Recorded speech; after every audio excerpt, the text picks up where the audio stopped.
How to create better stories. At this point, you understand the benefit of using stories, and you understand how to use them on the three biggest platforms. There are more we haven't looked at yet, YouTube Reels for example, but that covers the big places that you should be spending most of your time and energy. But that brings us to the missing and most important piece of the puzzle, the quality. How do you ensure your stories are good and worth watching for the users? Quality content. Before we get into the technical details, it's first important to consider the very concept of your story. Is this something people want to see? Are you overdoing it? Quantity and regularity are a big consideration for many creators making social media stories. So then just how often should you post and at what time of day? As for quantity, the general advice for social media in general is that you should post once or twice a day. This has been shown by studies to be more effective than posting either more or less regularly. The problem with this, however, is that stories work differently from other posts, and so we can't extrapolate this information. Whereas posts to your main feed risk clogging up users' feeds and becoming irritating, or simply being buried and therefore gaining no benefit, posts to your story will appear at the top of the page and not in a queue. Moreover, while Instagram and Facebook use complex algorithms that favor the individual user in order to determine which posts to show, this is not how stories work. Stories are far more weighted by chronology, meaning in other words that the most recent story is the one that you will be shown first. And that means that you can more easily get seen if you post more regularly. This way, you'll be the first story presented when more people open up their phones, in turn meaning that you'll get more eyeballs on your content. Don't go crazy, but there's no reason not to post 10 times in a row if the idea you're trying to get across benefits from it. Don't do this all the time, though, or your viewers might still judge you. As for timing, the best time to post is just when people will be getting home from work. That means roughly 6 p.m. in your local area, but you'll need to be strategic to target the most countries possible if you have an international brand. What to post about? This is the other big question to ask yourself when posting stories. What is this about? Is it well suited to the format? Should you be posting it at all? Anything can be a story. You can post an image of a product and call that a story. Generally, though, this will simply beg the question, why wasn't that a regular post? Users want to see you use stories to post about things that are happening now. This is why they're so often used to post about concerts, travel, meetings, seminars, and similar events.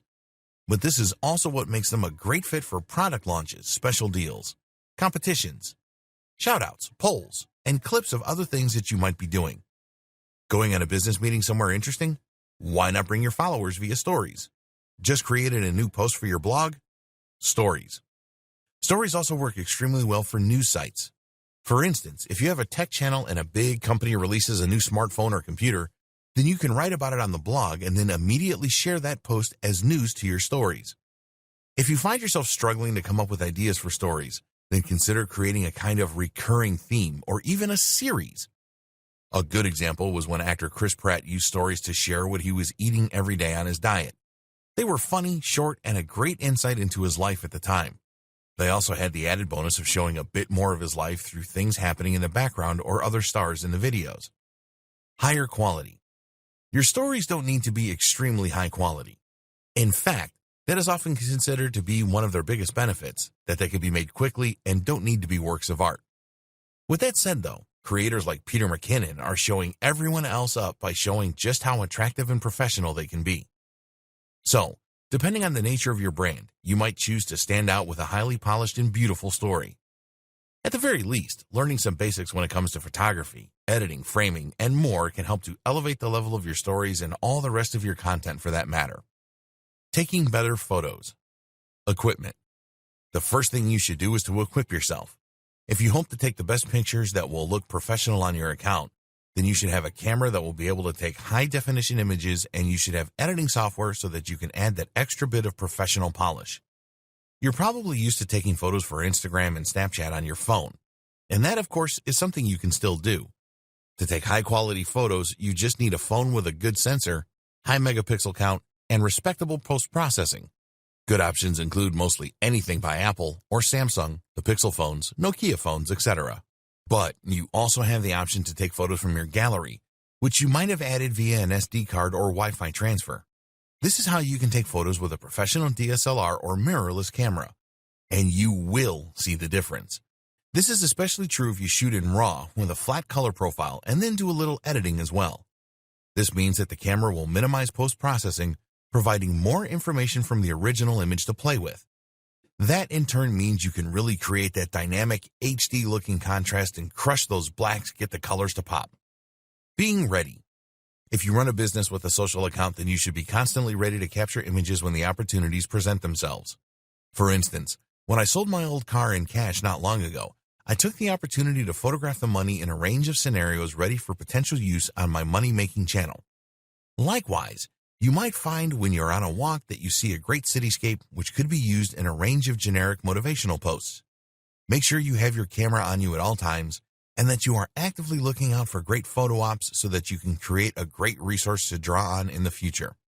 This is another thing to consider. The photos don't need to be posted as soon as they're taken. You can post photos from months ago, or even post photos and videos from stock video or photography sites. This lets you create more content more affordably. Framing and depth. While you aren't going to become a pro overnight, taking great shots is often simply a matter of taking the time to consciously set up the image rather than just pointing and shooting head on.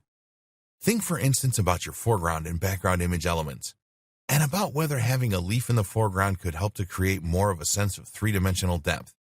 Meanwhile, look for things like paths and lines that can draw the eye in, and think about elements that can frame the action. You don't necessarily need professional lighting equipment meanwhile, but thinking about the angle you take the shot in relationship to the natural light sources can make a big difference in just a few seconds. Just take a bit more time and think about your composition, as well as your subject, and your photography will improve greatly. All these things are things you can learn with time, but if you make an effort to up your game, you'll see the responses becoming more popular too.